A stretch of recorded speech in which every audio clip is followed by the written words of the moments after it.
Hi guys, my name is Kagets, and before you click away, please give me a moment.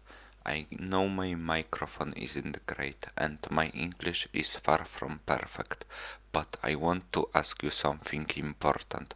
On the screen you see a video made by Responsible Reptile Keeping about the whitelist of animals. I don't know them personally, but I think their work is amazing and much higher quality than mine. If you prefer, please feel free to watch and share their video instead of mine. It would mean a lot to me if this message reached as many people as possible.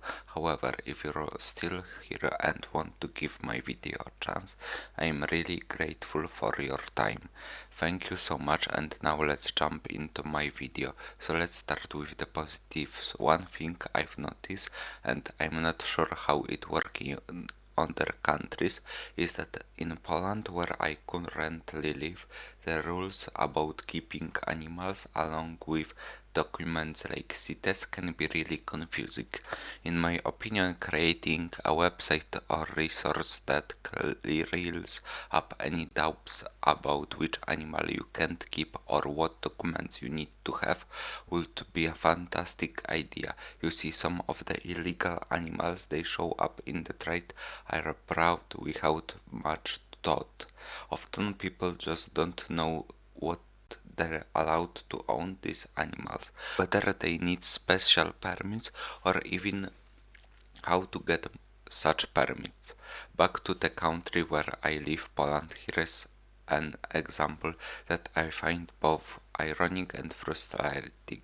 Certain animals like Lampropelte species, commonly known as king snake, are classified as invasive.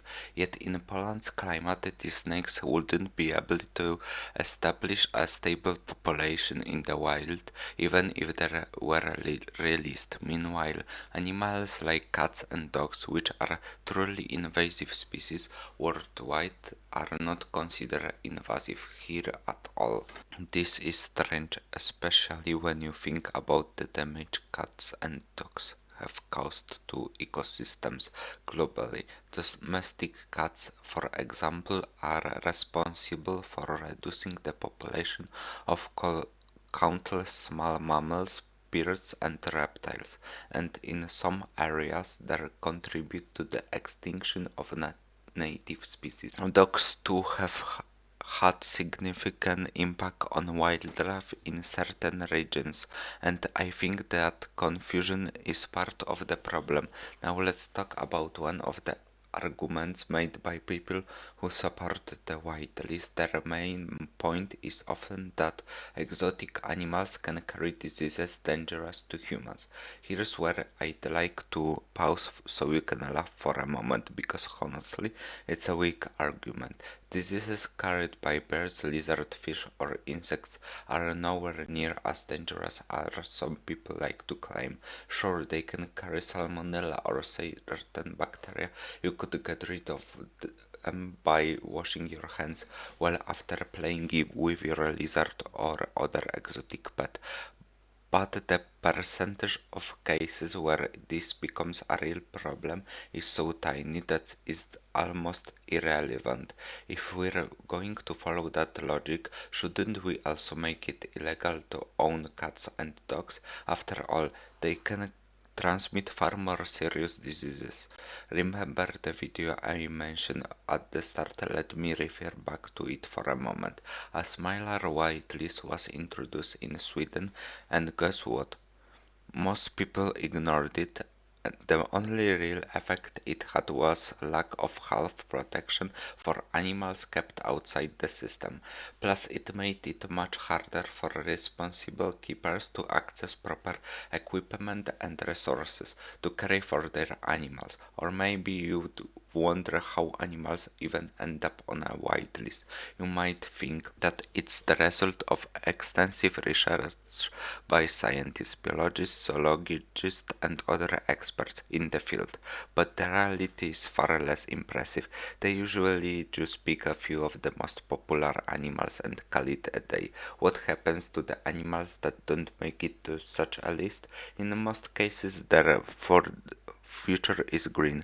Some might be lucky enough to find a new home in a zoo or a sanctuary, but the reality is that most will face abandonment or even euthanasia, all because their species wasn't included on a arbitrary list. This is a tragic irony given that such lists are supposed to protect the welfare of animals. Let me be clear, I'm not saying that everyone should be allowed to own any animal. For example, keeping something like an elephant in a private home is obviously a terrible idea and should be heavily regulated. But most lizards, they're truly magnificent creatures, even though exotic animals haven't been with humans as long as dogs or cats, they've still played a role in our history as pets.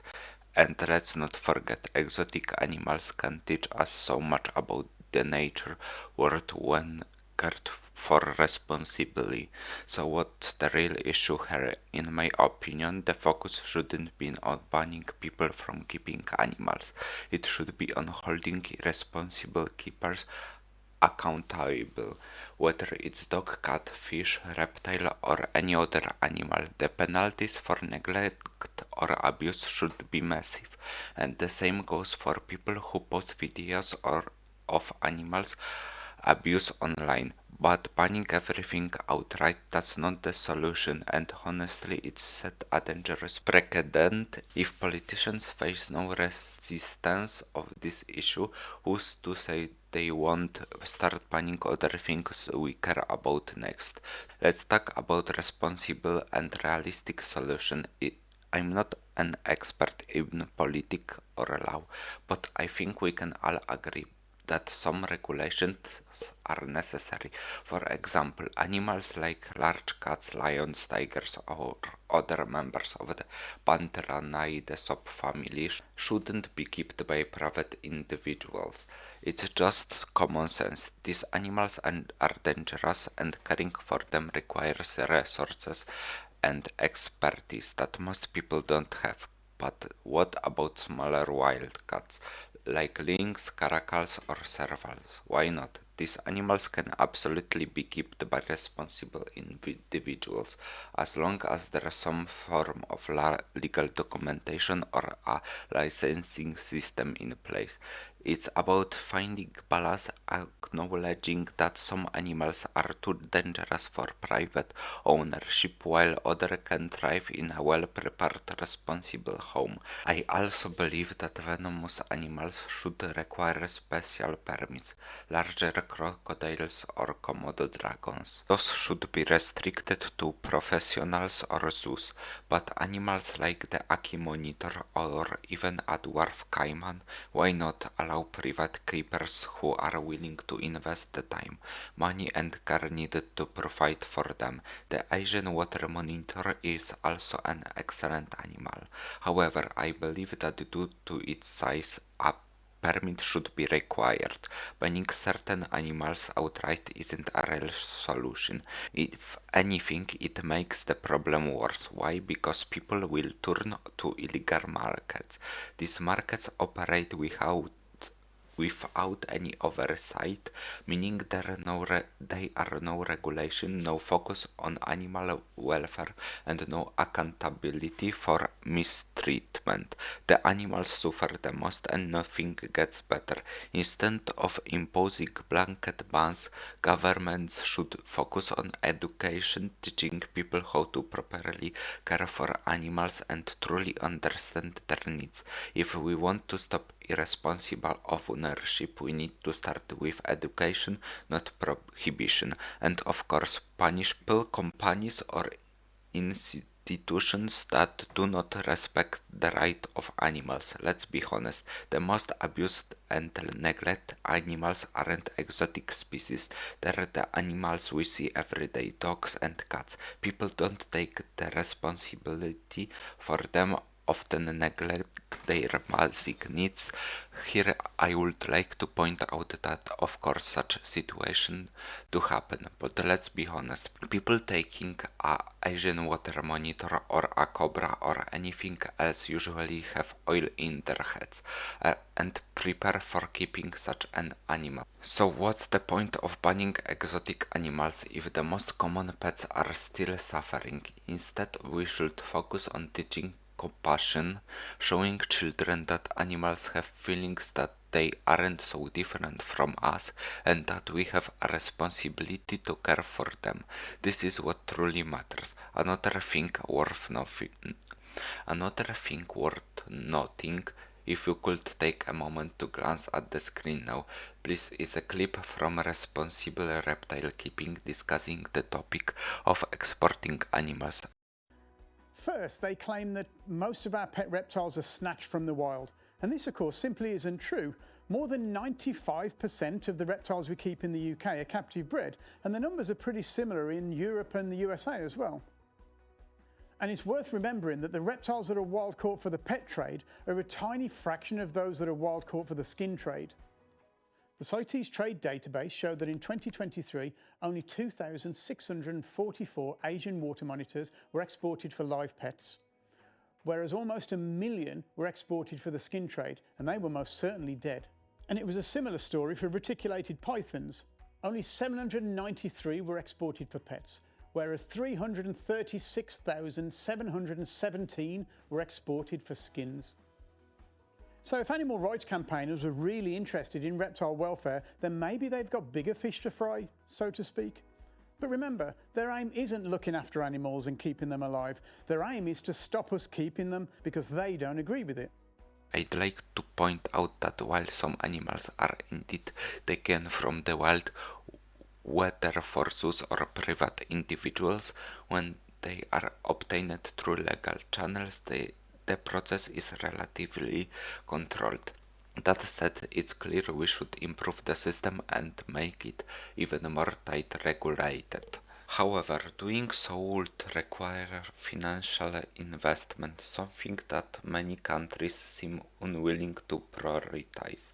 Referring again to the same video, one argument often made by proponents of the whitelist is that exotic animals are dangerous, but this simply isn't true. In fact, dogs cause significantly more harm every year than exotic animals. Why?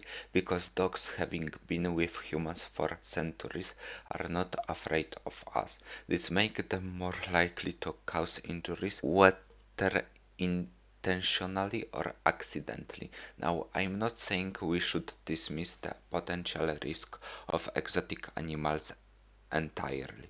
Of course, a spider or exotic pet could harm us if mishandled, but we shouldn't live in fear of them.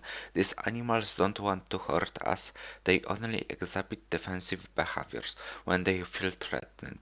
With just a bit of research and preparation, anyone can minimize this risk to almost nothing. This is why education and responsible ownership are so important. Banning these animals outright won't solve anything. Instead, it's about understanding their needs, respecting their boundaries, and ensuring that we as keepers are prepared to care for them responsibly. Well, I think I've said everything that my education and research allow me to. If you want to see a much better made video on this topic, I highly recommend checking out the video from Responsible Reptile Keeping titled Reptile Keepers Are Under Attack. I'll make sure to include the link in the comments below. I'm really sorry for quality of my English and my microphone. I hope you were able to watch my video without too much discomfort. I truly appreciate you sticking around to the end. Please consider sharing either my video or the one from Responsible Reptile Keeping with your friends and family. It's so important to spread awareness about this issue. Thank you again, and I hope to see you in the next video.